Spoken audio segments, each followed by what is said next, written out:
नमस्कार, आप देख रहे हैं एटीएन भारत और मैं हूं आपके साथ मानवी ठाकुर। शुरुआत करते हैं आज की खास खबरों से। रामलीला महोत्सव समिति के सचिव नितिन चतुर्वेदी ने प्रेस वार्ता कर रामलीला महोत्सव करहल के कार्यक्रमों की जानकारी दी। उन्होंने बताया कि 11 अक्टूबर को उप जिलाधिकारी गोपाल शर्मा की मौजूदगी में भूमि पूजन के कार्यक्रम के साथ रामलीला महोत्सव का शुभारंभ होगा।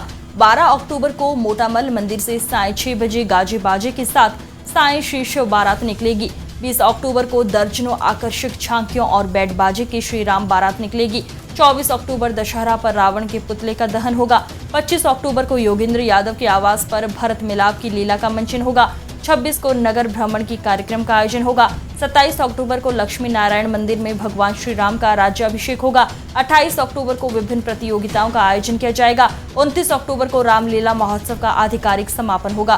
प्रेस वार्ता के दौरान समिति के सचिव नितिन चतुर्वेदी के साथ अध्यक्ष बलराम दुबे, उपाध्यक्ष सुभाष यादव, उप सचिव लाल सिंह वर्मा, कोषाध्यक्ष पंकज चतुर्वेदी, सुनीता देवी, उपाध्यक्ष अमर सिंह यादव, एडवोकेट विवेक पांडे, के मिश्रा, संजीव यादव, अभिषेक यादव सोनू, रजनी यादव, गौरव यादव, अनुज यादव, सचिन यादव, जीतू पांडे, ईशु पांडे, अंकित मौजूद रहे। नमस्कार सर जी। जिस तरीके से आप हर वर्ष करहल से रामलीला का कार्यक्रम करते हैं, बड़ा भव्य कार्यक्रम होता है, इस बार क्या तैयारी है और कब से इसकी शुरुआत की जा रही है? इसका शुभारंभ मुकुट पूजा एवं भूमि पूजन के साथ 11 तारीख को बुधवार को शाम 5 बजे उप जिलाधिकारी महोदय के द्वारा इसका शुभारंभ किया जा रहा है। अच्छा, रामलीला कार्यक्रम के लिए जिस तरह से प्राकृतिक आपदा भी रही है, जलभराव की समस्या रही, पिछले 4-5 साल से आप उस मुद्दे को उठाते रहे हैं, वहाँ मैदान की स्थिति जो है सुचारू रूप से नहीं थी, उस संदर्भ में क्या प्रयास किया गया है, किस तरह का सुधार है? अपर जिलाधिकारी महोदय से मैंने इस संदर्भ में निवेदन किया था। उन्होंने अपने निर्देशन में उप जिलाधिकारी महोदय को जो है कहा कि इनकी समस्या को सॉर्ट आउट किया जाए जी। उप जिलाधिकारी महोदय व्यक्तिगत अपने स्तर पर जन सहयोग के द्वारा जी इस समस्या को निदान कराने में युद्ध स्तर पर लगे हुए हैं और अब तक के संभवतः आप पहले इस प्रकार के उप जिलाधिकारी महोदय हैं जो रामलीला मैदान पर सुबह और शाम दोनों बार जाते हैं, सारी देखरेख अपनी करते हैं और एक घंटे वहां बैठ के उस समस्या को लोगों से पूछ के कि इसमें और क्या सुधार हो सकता है। और ऐसा लगता है जैसे भगवान ने चाहा, वो हम तो ये कहते हैं भगवान राम के रूप में हमारे साथ वो साथ दे रहे हैं। अच्छा, मैदान की स्थिति इस समय कैसी है? जलभराव में जो स्थिति थी उसमें क्या सुधार हुआ? हमारा जो प्रदर्शनी क्षेत्र था उस प्रदर्शनी क्षेत्र में आप ये मान के चलिए 2 से 2.5 फीट तक पानी भर जाता था। तो 2 साल से हमारा पूरा जो प्रदर्शनी पंडाल था वो फ्लॉप होता चला जा रहा था। तो हम लोग इसमें करीब 1-1.5 महीने से लगे हुए हैं जी। काफी हद तक कार्य हो चुका है। हमारी जो मिट्टी के ऊपर जो ईंट की जो टुकड़े पड़ते हैं वो भी वाला कार्य हो चुका है और 3 दिन के अंदर हमारी आरसीसी की लगभग अनुमानित 3.5 से 4 हजार वर्ग फीट की रोड भी बनके कंप्लीट हो जाएगी। तो ये जो रोड निर्माण इस समय हो रहा है रामलीला के ग्राउंड में, जो ग्राउंड पे वर्किंग चल रही है, उसमें प्रशासनिक सहयोग है या आपके क्षेत्रीय?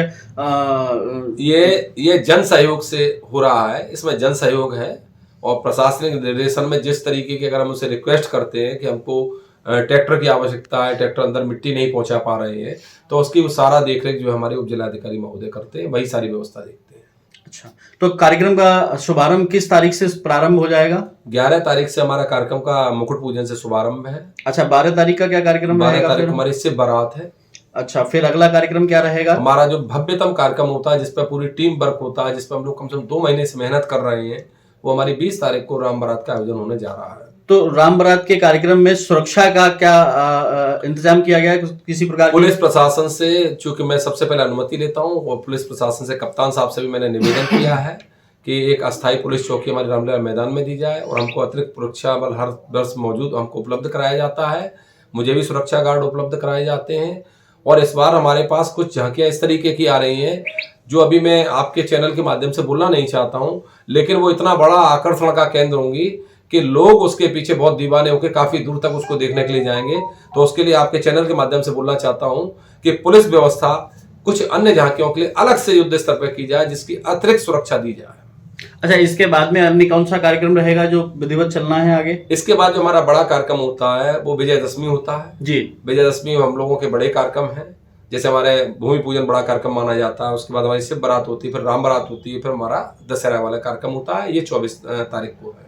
अच्छा, और रामलीला का आधिकारिक समापन किस तारीख को होगा? रामलीला में आधिकारिक समापन 27 तारीख को राज्याभिषेक है और 29 तारीख को इसका आधिकारिक समापन है। अच्छा नितिन जी, आप हमेशा कार्यक्रम कराते आए हैं, जैसा कि यहाँ की जनता को भी विदित है, विधिवत कार्यक्रम होता रहा है, और जैसा अनुमान इस बार लगाया जा रहा है जी, जी। कि हर वर्ष की भीड़ के अनुसार इस बार भीड़ भी ज्यादा होने की संभावना है, अन्य व्यवस्थाएं भी थोड़ी सी देखनी पड़ेंगी, तो उसमें आप कुछ अलग से कहना चाहेंगे? मेरा कुछ दुर्भाग्य है जो मैं चैनल के माध्यम से अपनी अभिव्यक्ति भी व्यक्त करना चाहता हूँ।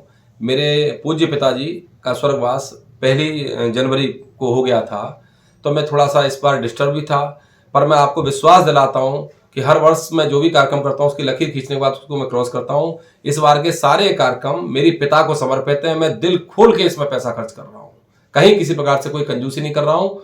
और इस बार यहाँ की क्षेत्रीय जनता को मैं रामलीला महोत्सव के माध्यम से 3 गिफ्ट देने जा रहा हूँ। अच्छा, कौन कौन से हैं? ऐसा क्या विशेष होने वाला है? एक तो राम बारात ऐसी भव्यतम ऐसी होगी जो अभी मुंह से नहीं बोलूंगा, चर्चा में तो रहेगी, चर्चा में तो राम बारात रहेगी। सारे रिकॉर्ड पुराने टूटने जा रहे हैं। आप उसमें जो चीज देखेंगे वो एक से एक क्लास होगी, चाहे बैंडों की श्रृंखला हो या झांकियों की श्रृंखला हो, या जो उसमें अन्य जो आइटम आ रहे हैं। अभी तक आपने कई ऐसी चीजें होंगी जो देखी नहीं होंगी, जो आपको सिर्फ राम बारात में देखने को मिलेगी। और यही कारण है कि हम लोग राम बारात को अभी तक आपके साथ प्रेस कॉन्फ्रेंस नहीं करना चाह रहे, भव्यतम तैयारियों में लगे हुए हैं। दूसरी एक हमारी बहुत गंभीर समस्या थी जो 28 साल से समस्या चली आ रही थी, उस समस्या का भी निदान आप लोगों को बहुत जल्दी शंकरवाद के दूसरे दिन से देखने को मिल जाएगा। इसका मतलब नितिन जी, आप ये कहना चाह रहे हैं कि इस बार जो करेल का कार्यक्रम होगा वो मैनपुरी में टॉप कार्यक्रम होने जा रहा है, नंबर 1 होगा। विश्वास दिलाता हूं, जनता का सिर्फ मुझे इतना समर्थन चाहिए कि जनता उसको देखे। जो इतना पैसे का व्यय हो रहा है वो लोगों को देखना चाहिए कि भाई जो है इतनी मेहनत की है, कौन सी चीज कहां से लाए हैं। और अगली साल के लिए कुछ मैंने मतलब जो मैं इस वर्ष एक चीज नहीं मिल पाई उसकी मैंने इसी साल से अगली साल की राम बारात के लिए बुक कर रखा है, वो अगली साल उससे बड़ा गिफ्ट दूंगा मैं। और मैं जो इसमें एक चीज ऐसी मंगाने जा रहा हूं जिसका दर्शन करने के लिए लोग कल्पना करते हैं कि वहां पहुंच नहीं पाएंगे, वो चीज उसका प्रतिरूप यहां आ रहा है। इसलिए मैं कह रहा हूं कि राम बारात में इस बार अन्य जो व्यवस्थाएं होंगी उससे भी हटके कुछ 1-2-4 ऐसी आइटम आ रहे हैं जिसके लिए अतिरिक्त पुलिस सुरक्षा की आवश्यकता होगी। यानी कि आप डायरेक्टली इनडायरेक्टली अपील करना चाह रहे हैं यहाँ की जनता से और प्रशासन से, ताकि यहाँ की सुरक्षा व्यवस्था बनी रहे और जनता की अपार सुरक्षा व्यवस्था बनी रहे और भव्यतम कार्यक्रम होगा। मतलब हम इससे अभी से इतने आसान्वित हैं कि हमारा जो भी कार्यक्रम होने जा रहा है वो अब तक के कार्यक्रमों को सबको फेल करता हुआ उसको सबको लाइन क्रॉस कर रहा है। अतिरिक्त हमेशा याद रखेंगे, और अगर मैं कोई चीज बोल दूंगा आप लोगों से कि भाई ये आ रहा है वो आ रहा है, तो आप उतना इंटरेस्ट नहीं दिखाएंगे।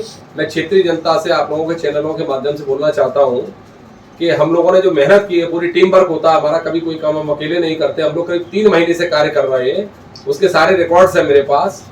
और इस वर्ष हम लोगों ने जन सहयोग से, जिसमें हमारा कहीं से कोई जो है हेल्प नहीं हुई है, जन सहयोग से हम लोगों ने जो है करीब लगभग 4000 वर्ग फुट की रोड हम लोग बनवा रहे हैं, जो रामलीला मैदान में देखने लायक हमारी बहुत गंभीर समस्या है, जो वहाँ जल भराव की समस्या है। तो हमने काफी बड़े एरिया को, जहाँ हमारी प्रदर्शनी लगती है, उस एरिया को जल भराव की समस्या से निदान का पूरा इंतजाम कर दिया। आगे ईश्वर की मर्जी, ईश्वर हमारी मदद करे।